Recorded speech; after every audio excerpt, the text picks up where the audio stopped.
আসসালামু আলাইকুম রহমতুল্লাহি ওয়া বারাকাতুহু। সম্মানিত দর্শক, বর্তমান সরকারের ভিতরে এক শ্রেণীর মানুষ আছেন যারা শেখ হাসিনা যে বাংলাদেশে ছিলেন কোনদিন প্রধানমন্ত্রী এই বিষয়টি স্মরণ করতে চান না। বাংলাদেশের রাজনীতিতে আওয়ামী লীগের উপস্থিতি, আওয়ামী লীগের গুরুত্ব কিংবা শেখ হাসিনার গুরুত্ব এটাকে শূন্য মানে ইটস এ ডেড হর্স।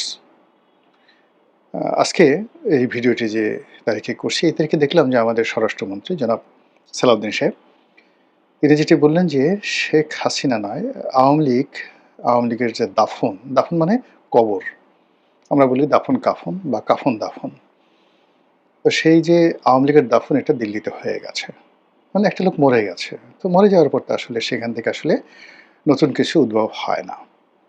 তো এই যে সালাউদ্দিন সাহেব যে কথাগুলো বললেন, এই কথা যদি সত্য হয় তাহলে তো বিএনপির আসলে খুশিতে নাচা উচিত।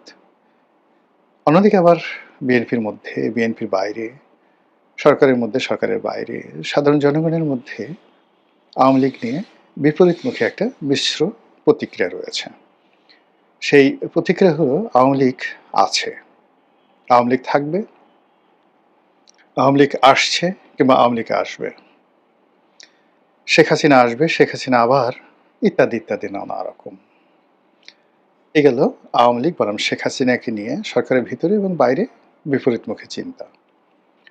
অন্যদিকে ইউনূস জমানাতে পুরো সময়টিতে এদেশের মানুষ একটা ভারত যাকে বলা হয় বিতৃষ্ণা, এটা ফোবিয়া ছিল না। শেখ হাসিনার জমানাতে একটা ভারত ফোবিয়া ছিল যে ভারত বাংলাদেশের জন্য আসলে একটা হুমকি স্বরূপ। তারা পাখির মতো মানুষ মারে, তারা দাদাগিরি করে, তারা সিকিমের মতো বাংলাদেশ দখল করতে পারে, তারা কাশ্মীরের মতো বাংলাদেশ দখল করতে পারে, ইত্যাদি ইত্যাদি নানা রকম কথাবার্তা। তো এই যে ভয় এবং আতঙ্ক, সেই আতঙ্কের কারণে মানুষের মনে একটা বিতৃষ্ণা তৈরি হয়েছিল ভারতের বিরুদ্ধে, যেটিকে আপনি ভারত ফোবিয়া বলতে পারেন। কিন্তু ইউনূস জমানাতে এসে বিভিন্ন প্রচার মাধ্যম, বিশেষ করে সামাজিক মাধ্যম, এখানে জামাতের বট বাহিনী থেকে শুরু করে বিদেশ থেকে যারা ইউটিউব করে তারা বা বাংলাদেশে যে সকল মূলধারার গণমাধ্যম তাদের মধ্যে কয়েকজন আছেন, তারা এতটা প্রবল ভারত বিরোধী হয়ে পড়লেন।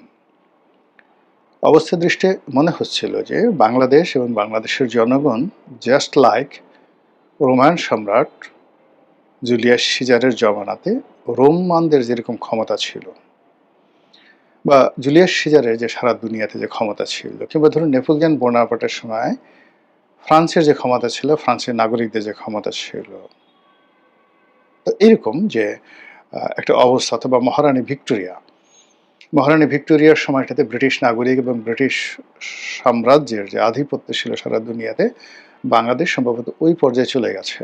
আর অন্যদিকে ভারত হলো বাংলাদেশের জন্য একটা ছোট্ট কলোনি। আমরা ইচ্ছে করলে মায়ানমারের মুংডু পর্যন্ত দখল করতে পারি, কেন আমরা আরাকান রাজ্য দখল করে নিচ্ছি না? এই ধরনের প্রচারণা আমাদের দেশে ইনুস জামানাতে প্রবল ছিল। আর ইনুস সাহেবকে আমরা নক্ষত্রের রাজা মনে করে, অর্থাৎ এই নক্ষত্রমণ্ডলীতে যত নক্ষত্র রয়েছে সেই নক্ষত্রের মধ্যে সবচেয়ে উজ্জ্বল জ্যোতিষ্ক হিসাবে আমরা তাকে মনে করতাম যে এই পৃথিবীতে তার কোনো বিকল্প নেই। আর বাংলাদেশে আমরা যারা জনগণ আছি 18 কোটি মানুষ, 18 কোটি মানুষ মানে 18 কোটি সেনাবাহিনী। এই সেনাবাহিনী দিয়ে আমরা ভারতের সেভেন সিস্টার দখল করতে পারি, মায়ানমারের যে মংডু সেটা দখল করে নিতে পারি, আমরা গাজওয়াতুল হিন্দ করতে পারি, আমরা ভারতবর্ষের দিল্লি পর্যন্ত দখল করে নিতে পারি। এরকম একটা স্বপ্নের ঘোরে আমাদের প্রায় 1.5 বছর চলে গেল। চলে যাওয়ার পর নানা রকম ঘটনা, উত্থান পতন, নানা রকম পদ্মার আড়ালের খেলাধুলার একটা প্রেক্ষিতে আমরা একটা সংসদ পেলাম, একটা ভোট হলো, তারপরে সংসদ পেলাম, প্রধানমন্ত্রী পেলাম, বিরোধী দলীয় নেতা পেলাম, সংসদ চলছে, আমরা জুলাই আগস্ট বিপ্লবের নেতাদের পেলাম, আরও অনেক কিছু পেলাম। কিন্তু সব কিছু খাওয়ার পরে হাওয়াই মিঠাইয়ের মতো, আপনারা যারা হাওয়াই মিঠাই খেয়েছেন, এইরকম বিশাল ছিঁড়ে ছিঁড়ে মুখের মধ্যে দিবেন আর গলে যাচ্ছে, বোঝা যাচ্ছে না যে মুখে আপনি আসলে কি খেলেন, না চকলেট, না কোনো কিছু, না বাতাস, না তুলা, এরকম হাওয়াই মিঠাই। এখন গত 2 বছর ধরে আমরা প্রায় সব ক্ষেত্রে হাওয়াই মিঠাই খেয়ে যাচ্ছি। একটি ন্যারেটিভ, একটি বিষয়, একটি বস্তু একেবারে ফিজিক্সের ভাষা অনুযায়ী স্ট্রাকচার হিসেবে, অবকাঠামো হিসেবে আমাদের এই রাজনীতিতে, অর্থনীতিতে, সমাজ ব্যবস্থায় মডেল রূপে দাঁড়ায়নি। সবকিছুই ফ্ল্যাকচুয়েটিং করছে গত ২ বছর ধরে। ফলে দুর্ভাগ্য এবং অনিশ্চয়তা আমাদেরকে তাড়া করছে, প্রতিটি মানুষকে। যার যার অবস্থানে থেকে আমরা কোনো মানে কাজ করতে পারছি না, চিন্তা করতে পারছি না, স্বপ্ন দেখতে পারছি না, এবং একটা প্ল্যান বা পরিকল্পনা তৈরি করতে পারছি না। This is a huge problem, বিশাল একটা সমস্যা।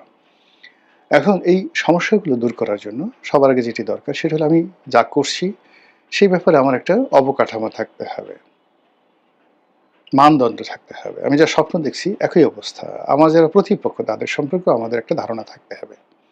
তো এখানে ভারত এখন বিশ্বের অন্যতম পরাশক্তি। আপনি কি দেখুন, আমরা যে পরাশক্তিগুলো আগে মনে করতাম বিশ্বের 5টি পরাশক্তি, সেই 5টি পরাশক্তির যে অবস্থা, এর মধ্যে ধরেন ফ্রান্স এবং ইংল্যান্ড, এই দুটো পরাশক্তি এখন আর পরাশক্তি নেই বললেই চলে। আমেরিকা এবং রাশিয়া তারা পরাশক্তি আছে, কিন্তু তাদের অর্থনীতি, তাদের সমাজ ব্যবস্থা, যে কোনো একটা যুদ্ধ চালিয়ে নেওয়ার মতো যে পরিবেশ পরিস্থিতি, সেই সফট পাওয়ার রাশিয়ার শূন্য, আমেরিকার কোনো সফট পাওয়ার এখন আর আগের মতো নেই। ফলে আমেরিকা এবং রাশিয়া এখন বলতে গেলে সামন্তরাল চলে আসছে। নতুন যে বন্দোবস্ত, নতুন যে পৃথিবী, সেই নতুন পৃথিবীতে চীন বলতে গেলে 1 নম্বর পরাশক্তি, তারপরে ভারত। এবং এই যে 1 নম্বর পরাশক্তি চীন এবং ভারত, এটি আগামী 10 বছরের মধ্যে সেটেলড হয়ে যাবে। নো ওয়ান ক্যান অ্যাভয়েড, কেউ করতে পারবে না। এবং 3 নম্বর পরাশক্তি হিসেবে আপনি দেখবেন সেখানে চলে আসছে ইরান। এই হলো বর্তমান রাজনীতির ফিজিক্স। তো সেই ফিজিক্সের ক্ষেত্রে আমরা ভারতকে মনে করছি বগাসবো, কিচ্ছু না।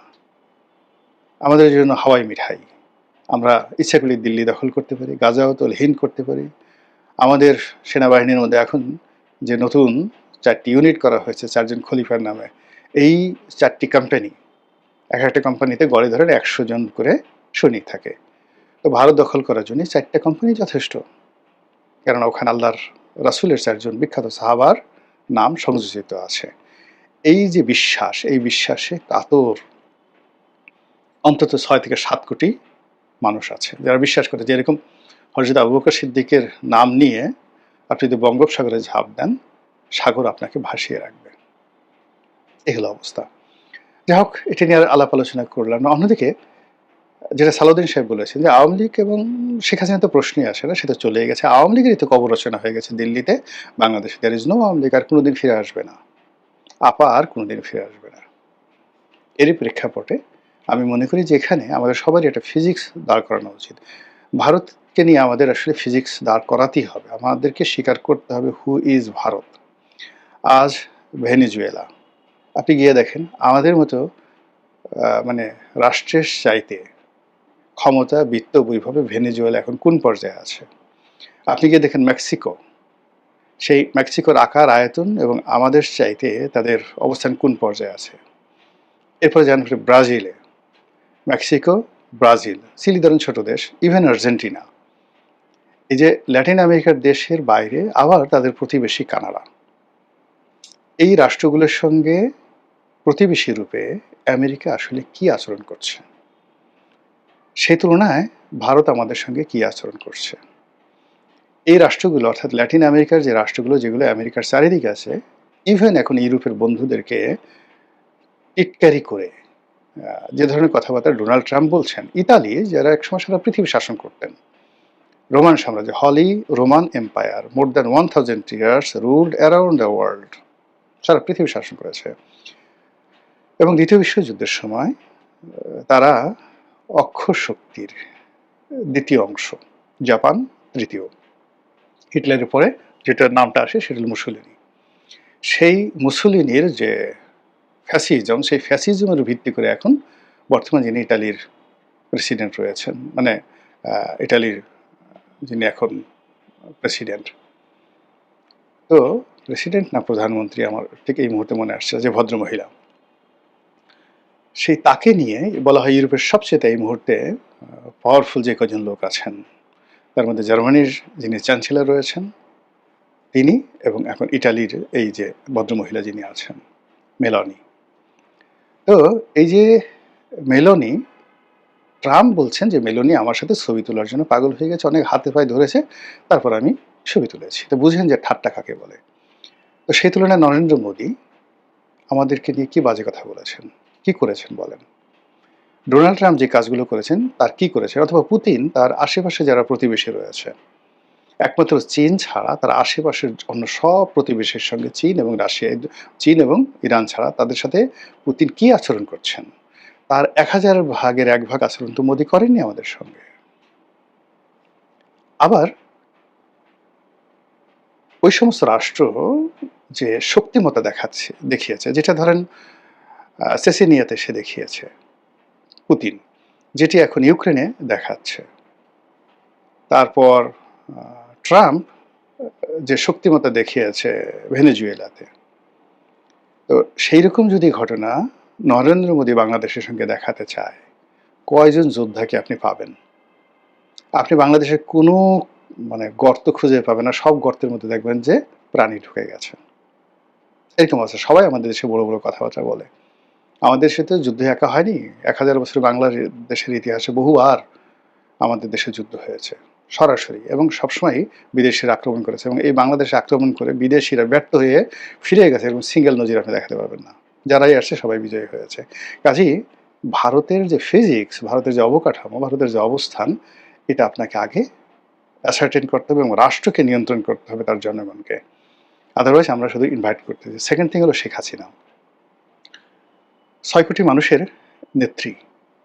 তিনি দিল্লিতে কি রাজবন্দী হিসেবে আছেন, আশ্রিতা হিসেবে আছেন, চাকর হিসেবে আছেন, নাকি তাকে প্রধানমন্ত্রীর প্রোটোকলে ভিভিআইপি মর্যাদা দিয়ে রাখা হয়েছে? সেটা খোঁজ নেওয়া দরকার। যদি তাকে গোয়ালিয়র দুর্গের মতো এরকম একটা দুর্গে বন্দি অবস্থায় রাখে, তার খাওয়া দাওয়া ওরকম অবস্থায় রাখে, এবং যে কোনো সময় তাকে বাংলাদেশে ফেরত দেওয়ার জন্য ভারত প্রস্তুত থাকে, এবং ভারত সেটি করবে, এরকম যদি বিশ্বাস আপনার থাকে, ইটস ওকে, নর্মাল লোকে। কিন্তু যদি তাকে দালাই লামার মতো সম্মান দেওয়া হয় বা তার চেয়ে বেশি দেওয়া হয়, যদি তাকে সোনিয়া গান্ধীর মতো বা অমিত শাহের চেয়ে বেশি প্রোটোকল দেওয়া হয়, তাহলে শেখ হাসিনার দাফন হয়নি, আওয়ামী লীগের কাফন হয়নি।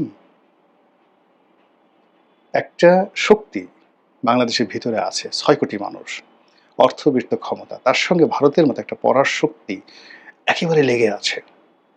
আপনি চিন্তা করেন যে যে হিট আমেরিকা করেছে ইরানের উপরে, যদি রেজা শাহ পাহলভীর একটা সংগঠন থাকতো, রাজনৈতিক দল থাকতো আওয়ামী লীগের মতো, আপনি কি পরিস্থিতি তৈরি হতো বলেন তো? ভারত যদি আমেরিকা যে কাজগুলো ইরানের সাথে করেছে, তার 100 ভাগের 1 ভাগ বাংলাদেশের সাথে খালি জাস্ট শুরু করে, আপনি আওয়ামী লীগের যে সমস্ত লোক গর্তে বসে আছে, তারা কি বসে থাকবে? তারা কাকে কাকে চুমা দেবে? একটু বোঝার চেষ্টা করুন। এই বিষয়গুলো অনুধাবন করে যদি সময় থাকতে সাধন করা হয়, সেটা ভারতের সাথে হোক, আওয়ামী লীগের সঙ্গে হোক, নিজের জনগণের সঙ্গে হোক, নিজের দলের কর্মী এবং সমর্থকদের মধ্যে হোক, হোয়াট এভার মেবি, আপনি আপনার মতো প্রস্তুতি নেবেন, কথা বলবেন, কিন্তু তার আগে রাজনীতির কেমিস্ট্রি, ফিজিক্স, জিও পলিটিক্সের কেমিস্ট্রি এবং ফিজিক্স, এটা বুঝতে হবে। আর এটা যদি না বুঝেন, তাহলে আপনারা সবাই বিপদে পড়বেন, আমরাও বিপদে পড়ব, দেশ বিপদে পড়বে, এবং মহান আল্লাহ আমাদের সবাইকে সেই বিপদ থেকে যেন রক্ষা করেন এবং আপনাদেরকে হেদায়েত দেন, এই প্রার্থনা করছি। আসসালামু আলাইকুম ওয়া রাহমাতুল্লাহি ওয়া বারাকাতুহু।